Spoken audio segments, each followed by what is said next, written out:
सभी साथियों को अनुसर का नमस्कार। उत्तराखंड जीआईसी लेक्चरर एग्ज़ाम 2021 जो आप तैयारी कर रहे हैं, यानी मेन एग्ज़ाम जो होने वाला है उनमें कुछ कैटेगरी के जो क्वेश्चंस आने की संभावनाएं हैं। क्वेश्चन इजी भी हो सकते हैं, क्वेश्चन टफ भी हो सकते हैं, क्वेश्चन का लेवल मीडियम रहना चाहिए, ये मेरा एक अनुमान है। और इसी अनुमान के अकॉर्डिंग हम लोग आज प्रैक्टिस कर लेते हैं पहले चैप्टर की। और ये चैप्टर जो है हमारा है स्ट्रक्चर ऑफ एटम, यानी कि स्ट्रक्चर ऑफ एटम चैप्टर को लेंगे और इसमें कौन कौन से क्वेश्चंस थोड़े लो लेवल से हाई लेवल की तरफ मूवमेंट करेंगे हम लोग। यानी हमने कुछ क्वेश्चन सेलेक्ट किए हैं, ये कौन कौन से क्वेश्चंस हो सकते हैं। हम छोटा लेवल से चढ़ेंगे बड़े लेवल की तरफ।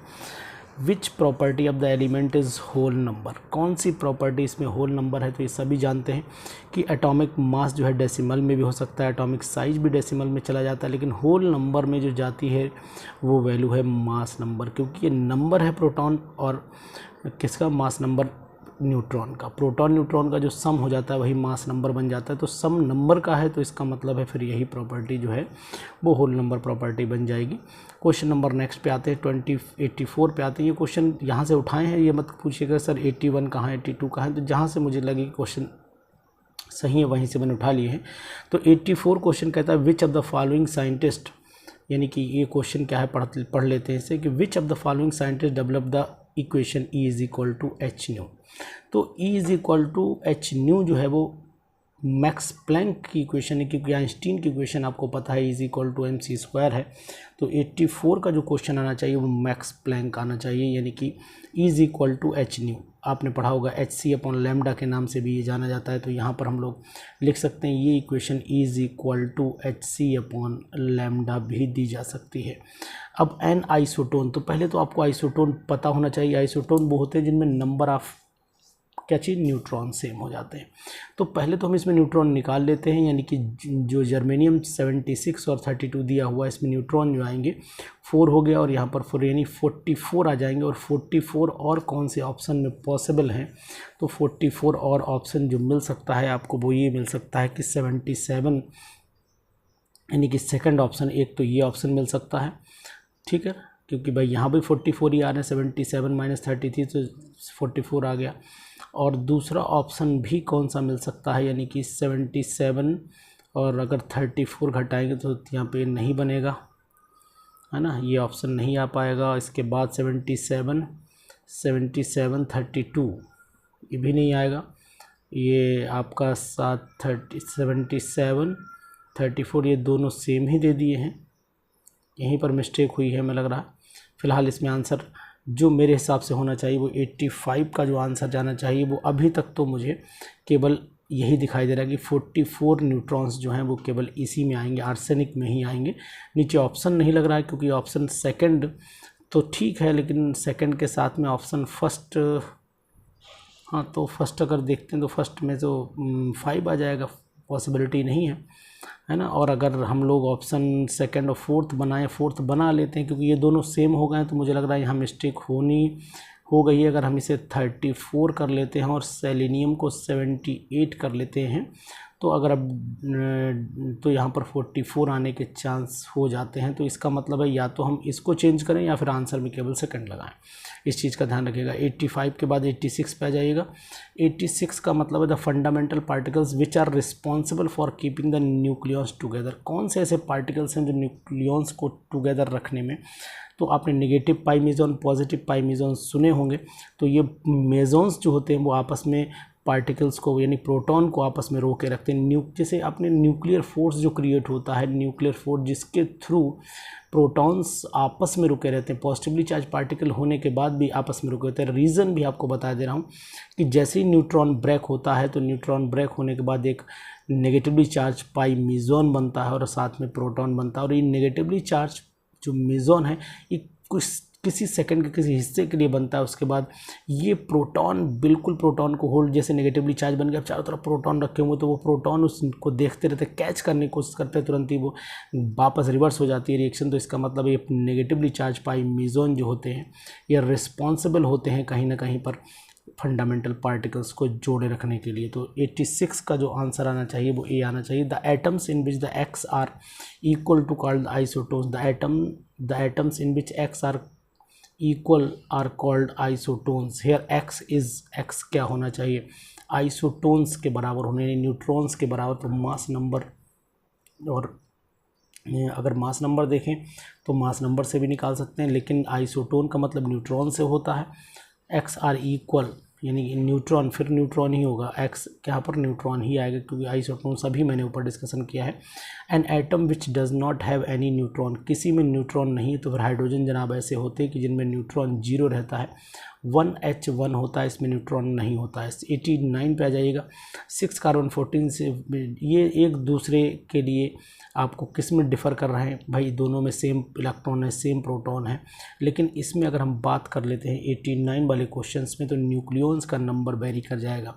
यानी इसमें जो न्यूक्लियॉन्स हैं वो क्या है, 14 है, और इसमें न्यूक्लियॉन्स 12 हैं, तो न्यूक्लियॉन्स का नंबर वेरी करेगा। तो यहाँ पर डी ऑप्शन लगा लीजिए। इलेक्ट्रॉन प्रोटॉन तो सेम ही रहेगा। एन एटम में regarded as a comprising of the protons, electrons, comprising of the protons, electrons and neutrons.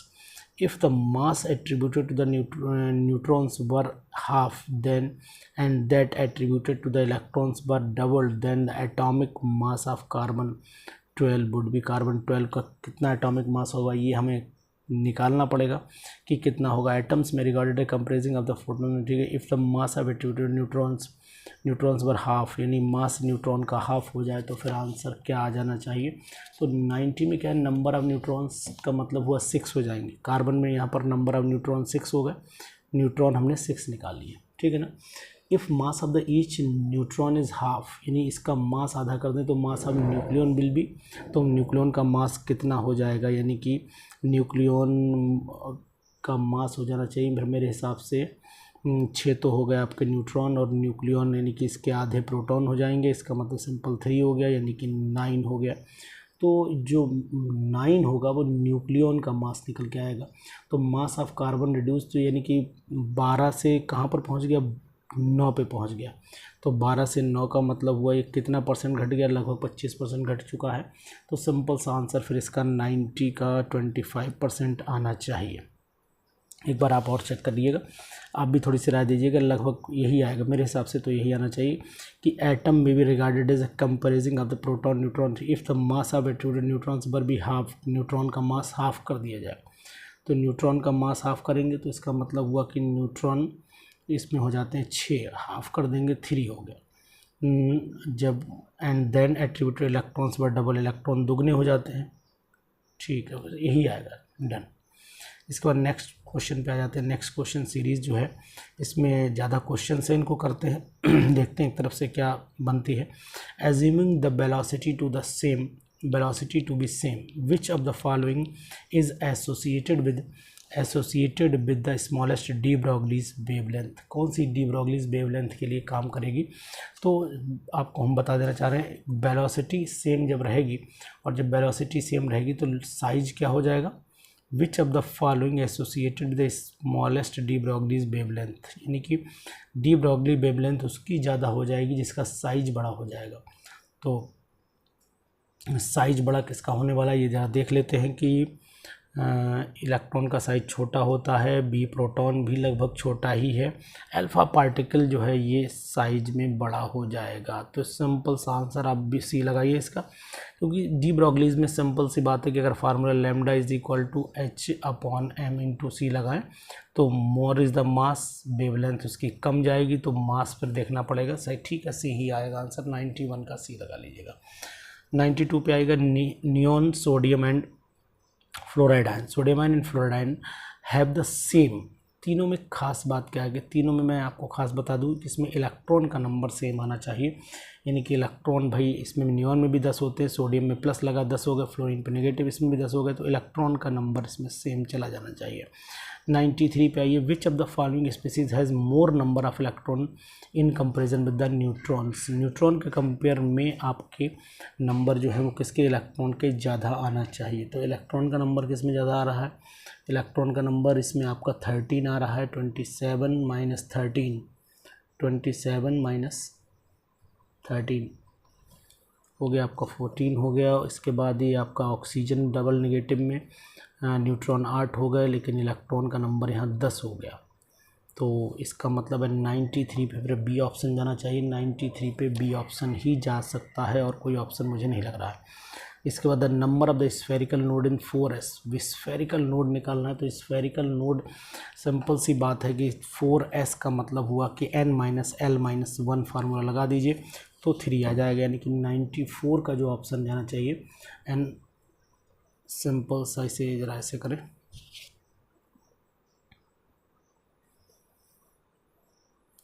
The number of the spherical node in 4s वही जाएगा। फार्मूला सिंपल सा n-1 लगा दीजिए तब भी तो 4s जो स्फेरिकल नोड n-1 तो हो जाएगा आपका सिंपल सा 4 - d ही यही आएगा, 3 ही आएगा। विच of the following orbital does not have the angular node, किसमें एंगुलर नोड नहीं होता है। तो 95 यानी कि आपको बता दें एंगुलर नोड हमेशा s ऑर्बिटल में प्रेजेंट नहीं होता है, तो फिर आंसर डी लगा लीजिएगा। एंगुलर नोड s ऑर्बिटल में नहीं होगा, ध्यान रखिएगा। उसका विच of the following do not travel with the speed of light, कौन सी स्पीड ऑफ लाइट के साथ ट्रेवल नहीं करता है। तो स्पीड ऑफ मतलब आपको ये बता देना चाहेंगे कि फोटॉन्स जो होते हैं वो स्पीड की लाइट के बराबर ही चलते हैं। तो विच of the following do not travel with the speed of light, कौन स्पीड ऑफ लाइट के साथ में ट्रेवल नहीं करता है। तो गामा रेज हो गया ऑप्शन, एक्स रेज हो गया, डी ब्रॉगलीज वेव्स हो गया, बोथ बी एंड सी हो गया। तो फिर मेरे हिसाब से डी ब्रॉगलीज वेव जो होती है वो लाइट की स्पीड के बराबर चलती है। Light do not travel with the same speed of light, do not travel with the speed of light, ये वेरी कर जाएगी de Broglie's wave. De Broglie's wave इसलिए वेरी कर जाएगी क्योंकि वो उस पर मास भी मल्टीप्लाई हो रहा है। अगर फार्मूले को देखेंगे तो lambda is equal to h upon m/c हो जाएगा, यानी कि यहाँ पर वेलोसिटी जो है वो मास पर भी कहीं ना कहीं डिपेंड कर रही है। तो ये जो वेव है ये वेरी करना 100% श्योर हो जाता है। 96 में how many electrons in an atom with atomic number 105, 105 अगर एटॉमिक नंबर है तो इलेक्ट्रॉन्स कितने हो जाएंगे। तो ये तो बहुत सिंपल क्वेश्चन है कि भाई इसमें कितने इलेक्ट्रॉन्स हो जाएंगे। How many electrons in an atom with atomic number 105 can have n+l is equal to 8 हो जाता है। तो n+l इज इक्वल टू 8 हो गया। Atomic number how many electrons in an atom with atomic number, ये थोड़ा सा समझने में इसको थोड़ी दिक्कत आ रही है कि 97 क्वेश्चन आखिरकार कहना क्या चाह रहा है। तो 97 क्वेश्चन मतलब हम इसका पहले इलेक्ट्रॉनिक कन्फिग्यूरेशन लिखें तभी समझ में आएगा कि इलेक्ट्रॉनिक कन्फिग्यूरेशन क्या होगा। तो how many electrons in an atom with atomic number can have n, अच्छा वो हो समझ गया, यानी n+l जो है वो 8 आना चाहिए, टोटल मिलाकर के 8 आना चाहिए। तो ये n+l 8 कब आ सकता है। देखो n+l 8 तभी आ सकता है जब आपका n की वैल्यू हो जाए 5 और l की वैल्यू हो जाए 3, मतलब ये हो गया 5f। और 5f में जो टोटल इलेक्ट्रॉन्स होंगे तो वो कितने होंगे, यानी कि सिंपल सी बात है कि n+l और 5f भी हो सकता है और 6p भी हो सकता है, मैं 6d भी हो सकता है।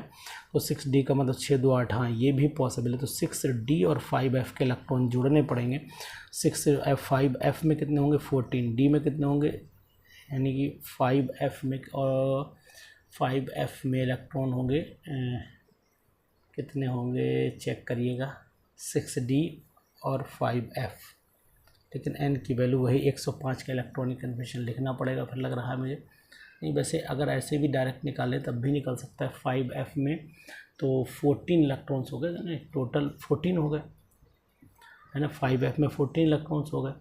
और d में जो है आपका इलेक्ट्रॉन्स हो सकते हैं, प्रेडिक्टेड इलेक्ट्रॉन जो है वो 3 हो सकते हैं, यानी कि टोटल 17 बनेगा। यानी कि सिंपल से निकाल कर देखें एक बार। 5f में तो 14 कर दीजिए, 6d में जो है बचे हुए इलेक्ट्रॉन जाएंगे, यानी 3 ही जाएंगे, ठीक है। अगर इलेक्ट्रॉनिक कन्फिग्यूरेशन लिखे 3 ही जाएंगे, वेरी गुड, यानी कि 17 का आएगा। इलेक्ट्रॉनिक कन्फिग्यूरेशन 1s2 2s2 वाला आप यूज़ करके देख सकते हैं, कोई दिक्कत नहीं है, यानी सिंपल सा आप इसको अप्लाई भी कर सकते हैं, कोई प्रॉब्लम नहीं आएगी आपको। इसके बाद नेक्स्ट क्वेश्चन पे आ जाइएगा। द हैवीएस्ट एटॉमिक सब एटॉमिक पार्टिकल इज़, तो भाई साहब यहाँ तो मुझे फिर न्यूट्रॉन दिख रहा है और तो कोई पार्टिकल दिख नहीं रहा है। तो 98 वाले क्वेश्चन में आप जो है वो 98 वाले में मेरे हिसाब से तो वही लगा लीजिए जो आपको बताया गया कि 98 में न्यूट्रॉन ही लगा लीजिए, है ना। यही पार्टिकल जो है हैवी पार्टिकल में काउंट हो जाएगा। इसके बाद आ जाइएगा 98 हो गया। फिर 99 the size of the nucleus is approximately, nucleus का साइज जो है वो अप्रॉक्सीमेटली कितना होता है भाई कि 10 एंगस्ट्रॉम होता है। 10⁻⁻10 मीटर से शुरुआत होती है, ये जाती है 10⁻⁻15 पे, यानी कि 5 जीरो नीचे आ जाएंगे। तो सिंपल सा डी लगाइए, 99 का आप डी लगा लीजिए। और इससे पहले आपने कौन सा क्वेश्चन किया था? इससे पहले आपने क्वेश्चन किया था 98, ठीक है।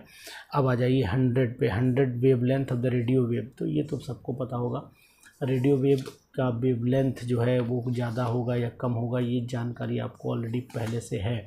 ये आपको इसलिए बताना चाह रहा हूँ क्योंकि आपने इस कैटेगरी के क्वेश्चंस जो हैं ऑलरेडी पहले भी किए हुए हैं, और आपको कैसे याद करना है वेवलेंथ उसका तरीका भी मैंने बता रखा है। तो सिंपल सा आप जान लीजिएगा इस मेथड को कि भाई इसमें क्या आंसर आना चाहिए कि wave length of the radio wave is more than the microwave. मैंने अपना रेडियो माइक्रोवेव ओवन में रख दिया, या आप याद रखें मैंने अपना रेडियो माइक्रोवेव ओवन में रख दिया। वह धीरे धीरे बैगनी रंग के बैगन में लगा बदलने लगा और वो लगे शीशे से विजिबल हो रहा था। इस तरीके से मैंने एक सेंटेंस बनाया हुआ था, तो उससे देखिएगा कि आपको लगेगा कि इसका आंसर फिर क्या होगा। तो 100 वाला क्वेश्चंस आप अपने आप लगाइएगा, 100 का आंसर भी लिख करके बताइएगा क्या आंसर इसका बी होगा या फिर ए होगा या क्या होगा। तो मुझे तो बी लग रहा है, आप बताइएगा क्या बी होगा या नहीं होगा। 101 पे आइएगा, the line spectrum of 2 elements is not identical. Line spectrum 2 elements का सेम नहीं हो सकता है। इसका रीज़न के साथ में अगर आप जवाब देंगे तो बढ़िया लगेगा, यानी कि आपको बताएं यानी कि एनर्जी लेवल, यानी 2 एलिमेंट्स हैं तो लाइन स्पेक्ट्रम का एनर्जी लेवल अलग हो जाएगा, तभी तो 2 लेवल आएंगे, 2 लाइन स्पेक्ट्रम मिलेगा। 2 एलिमेंट का लाइन स्पेक्ट्रम अलग अलग इसीलिए तो होंगे क्योंकि उनका एनर्जी लेवल अलग हो जाएगा। तो they have different energy level वाला आंसर मेरे हिसाब से लगा देना चाहिए, यानी कि सी ऑप्शन आप लगाएंगे 104 में, 101 में। अब एक क्वेश्चन नंबर 102 पे आ जाते हैं, देखते हैं 102 क्वेश्चन क्या कह रहा है। 102 क्वेश्चन भी अच्छा क्वेश्चन है, यानी कि सिंपल हम इसको कर सकते हैं। क्या Bohr's atomic model can explain the spectrum of, यानी कि बोहर्स एटॉमिक मॉडल जो है वो किसका एटम, यानी Bohr's atomic model hydrogen atoms only, atoms of ions which are यूनि, यस, यानी कि जो मल्टी इलेक्ट्रॉन को नहीं एक्सप्लेन करवाया था, यही ड्रॉबैक था। तो इसका मतलब ये यूनि इलेक्ट्रॉन को एक्सप्लेन कर पाया था। तो सिंपल सही लगाइएगा, 102 का बी लगाइएगा। 103 में the correct set of quantum number for the outer most electron of rubidium, यानी रुबिडियम के आउटर मोस्ट इलेक्ट्रॉन में लास्ट में आपको पता है 4s1 आएगा, और जब 4s1 आएगा तो n की वैल्यू 4, यानी कि बी ऑप्शन चला जाना चाहिए 103 वाले में। B option rubidium, B option, sorry 4s बोल दिया मैंने, 5s1 आएगा। स्कैंडियम, टाइटेनियम, वेनेडियम ना, हलीना की रूबी से फ्रेंडशिप, यानी कि ये फ्रेंडशिप, यानी कि 5s 6s। सो सिंपल सा इसका कन्फिग्रेशन 5s आएगा, ठीक है। 5s, 4s निकल गया वो सर, 5s पे आएगा, 4s नहीं आएगा, क्योंकि अगर आप यहाँ से लिखेंगे सोडियम, पोटेशियम, रुबिडियम, सीजियम और फ्रेंसियम, तो यहाँ पर आता है लास्ट में आपका ये आता है 3s1, ये आता है आपका 4s1, ये आता है 5s1। तो ये 5s1 पे जाएगा, तो सिंपल सा आप इसे 5s1 पे ही रहने दीजिएगा। तो इसका मतलब ये 6s1 पे जाएगा, ये 7s1 पे जाएगा। तो अब यहाँ पर 5s, तो ये भी गलत हो गया, फिर तो जो मैंने टिक किया है ये भी रॉन्ग हो गया। तो 5s में यानी ए ऑप्शन, 103 का ए ऑप्शन जाएगा फिर, है ना, 5s1 के हिसाब से। The electronic configuration of a di positive ion, M di positive इतना दे रखा है, and its mass number is 56, इसका मास नंबर 56 है। द नंबर ऑफ न्यूट्रॉन्स निकाल लेंगे, कोई दिक्कत नहीं है, न्यूट्रॉन आसानी से निकाले जा सकते हैं। कैलकुलेट करिएगा इसको, 104। अब 105 पे the transition of the element from n is equal to 3 to n is equal to 1 hydrogen. ये अगर 3 से नीचे का आ रहा है इलेक्ट्रॉन, यानी कि ऊपर से नीचे आ रहा है, तो इसका मतलब है कि फिर ये इमिशन, एब्जॉर्प्शन होता तो लो से हाई भागता, यानी कि ये 105 का जो आंसर आना चाहिए वो क्या आना चाहिए, एनर्जी रिलीज हो रही ना, तो इमिशन स्पेक्ट्रम में जाना चाहिए, तो इमिशन लगा लीजिए सिंपल सा। इसके बाद जो है the number of the degenerate F orbital in any quantum level, number of degenerate F orbital कितनी होती है, डीजनरेट एफ ऑर्बिटल ये आप जान रहे होते हैं कि डीजनरेट एफ ऑर्बिटल का नंबर कितना होगा। भाई ऑर्बिटल्स कितनी होती है डीजनरेट, सबकी एनर्जी बराबर होती है, 1 2 3 4 5 6 7, 1 2 3 4 5 6 7, तो सिंपल सी बात हुई कि 7, यानी कि ये हो जाएगा आपका 7। The magnetic quantum number for the balance electron of the caesium, magnetic quantum number for the balance electron of caesium, ये तो खुद ही कर लेंगे, कोई दिक्कत नहीं है। एम की वैल्यू निकालनी है, निकाल लेंगे, यानी कि ये आ जाएगा स्कैंडियम टाइटेनियम वेनेडियम वो सोडियम पोटेशियम रुबिडियम सीजियम, यानी कि 6s बन हो गया, तो ज़ीरो ही आएगी, सिंपल सी बात है। 107 का फिर आंसर आप एक ज़ीरो लगाइए, क्योंकि L 0 है तो M 0 होना ही होना है, ज़्यादा दिमाग नहीं लगाना है। 108 पे आ जाइएगा। 108 क्वेश्चन क्या कह रहा है वो समझा देते हैं। Which of the following is wrong, कौन सा रॉन्ग है। Cathode rays have constant E upon M ratio, ठीक है, E upon M ratio of anode is not constant, ऐसी कोई खास बात नहीं है। रॉन्ग कौन सा सेंटेंस इसमें हो सकता है, दिमाग आपको लगाना पड़ेगा कि E by M ratio proton is not constant, तो ये बात तो कांस्टेंट होता ही है, नॉट कांस्टेंट प्रोटॉन का तो ई अपॉन एम तो कांस्टेंट ही होगा। पार्टिकल बीटा पार्टिकल वेरी कर सकता है, एनोड रेज भी वेरी कर सकती है, कैथोड रेज भी वेरी कर सकती है, लेकिन रॉन्ग ये फिक्स होगा। हाँ ठीक है, तो सी लगाइए आप, एक ऑप्शन ए 108 का 6 लगाइएगा। 109 में क्या करेंगे, in excited hydrogen atom when electron drops from 4 से 5 6 पे, मतलब 4 5 6 से 1 पे आके गिरा है, तो इसका मतलब हुआ कि अगर n1 की value Lyman बामर pascal bracket fund इस तरीके से कंसेप्ट अगर लगा लेते हैं आप, तो लगाइए और बहुत आसानी से आप इस क्वेश्चन को कर लेंगे। भाई सबसे पहले कौन सा रीजन, यानी कि in excited hydrogen when the electron drops from 1 में आ रहा है ना, ऊपर से कहीं से भी नीचे भी गिर रहा है तो लाइमन सीरीज आ जाती है, लाइमन उसके बाद सेकंड पे गिरता है तो लाइमन बामर आ जाती है, तो उसके बाद पहला आता है अल्ट्रावायलेट रीजन, फिर आ जाता है आपका अल्ट्रावायलेट का विजिबल, फिर IR चलता है, तो सिंपल सा आपका फिर अल्ट्रावायलेट रीजन लगा दीजिएगा। 110 पे आ जाइएगा। An electron of the mass m charge E moves in a circular orbit of, तो ये तो सिंपल क्वेश्चन है, ये तो आप आसानी से कर ही लेंगे, कोई दिक्कत नहीं है। तो इसमें Z² in electron system in CGS system, तो यानी कि माइनस में होगा वैल्यू तक, तो ये दोनों बच जाते हैं। इन दोनों में भी -ZE² अपॉन R होता है, 2R नहीं होगा, ZE² R होगा, यानी 110 जो क्वेश्चन है वो 110 का जो आंसर आना चाहिए तो वो आना चाहिए B, ये लगाइएगा, ठीक है ना। तो ये मैंने आपको 110 तक पहुंचाया क्वेश्चन से। इसके बाद क्वेश्चन और बढ़ लेते हैं आगे, क्वेश्चन बढ़िया हैं, लगवा देते हैं आपको, प्रैक्टिस कर लीजिए थोड़ी सी, फ़ायदा आपको ज़रूर मिलेगा एग्जाम में।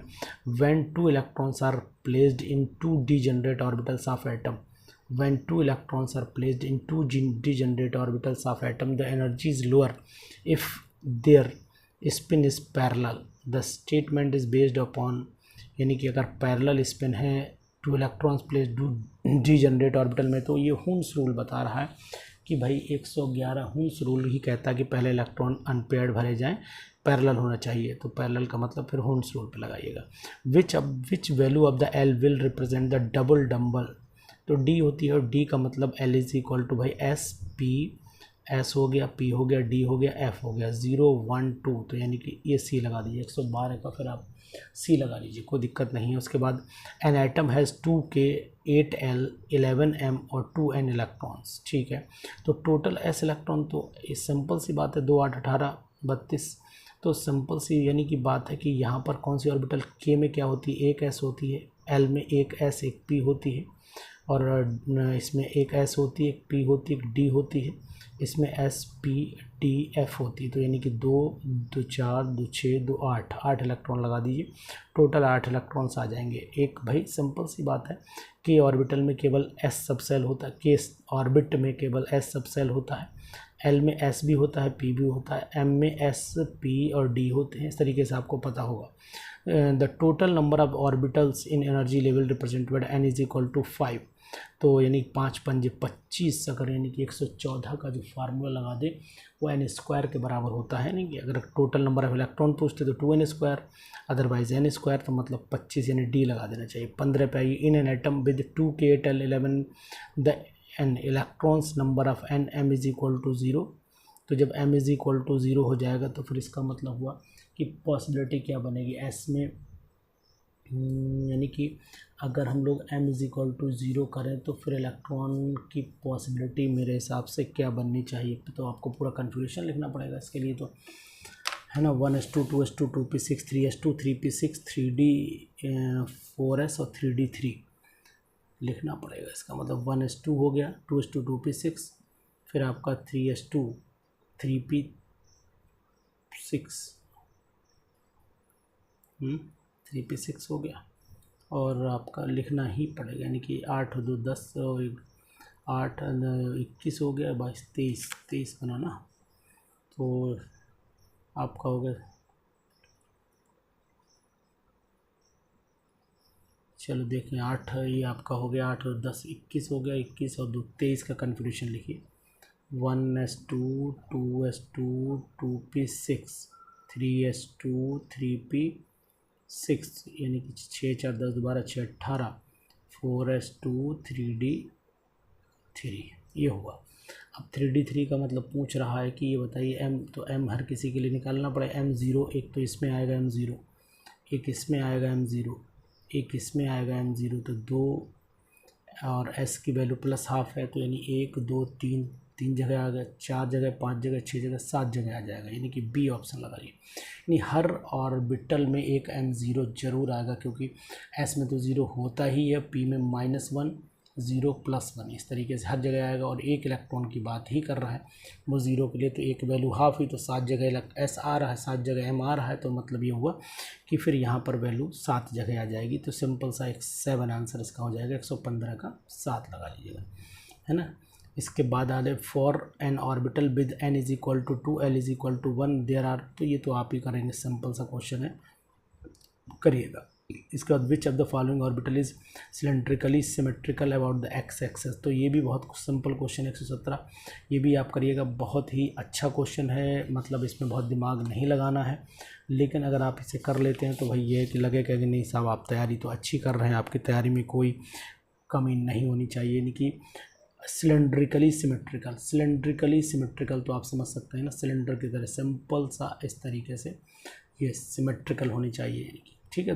एक्स एक्सेस पे, और एक्स एक्सेस पे होगी तो अगर मान लीजिए एक्स एक्सेस पे ये हमने ऐसे लिया, ये ऐसे लिया, तो ये एक्स है, ये वाई है, ये जेड है, तो इस तरीके से तो फिर पी एक्स ही होगी, सिंपल एक्स एक्सेस पे पी एक्स ही होगी, कोई इस पर चेंज नहीं हो सकता। इसके बाद आ जाइए लास्ट में कुछ क्वेश्चंस 2-4 और हैं, इसको भी और करवा देता हूं। तो क्वेश्चन कौन सा है देखते हैं, 118 for a subshell with azimuthal quantum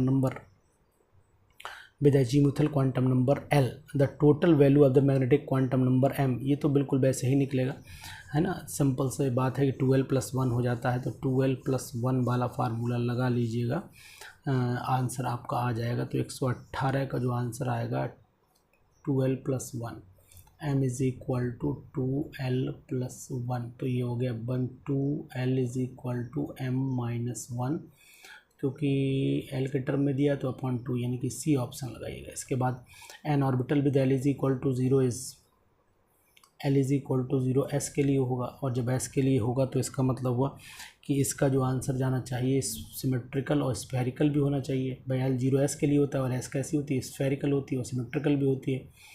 चलिए इसके बाद which of the following orbital does not have angular node, तो वो एस में नहीं होता है, तो ये सिंपल सा इसका 120 का आंसर जो है फिर ए हो जाना चाहिए। Which orbital notation does not have spherical node, which orbital notation, तो जहाँ एन की वैल्यू कुछ भी लेकिन एल की वैल्यू तो 0 ही जानी चाहिए, तो इसका मतलब 121 में जो है वो ऑप्शन आपका क्या मिलना चाहिए, it does not have spherical node, तो एस में तो स्फेरिकल होगा ही होगा, पी में नहीं होगा स्फेरिकल नोड, तो फिर भी ऑप्शन इसका जाना चाहिए।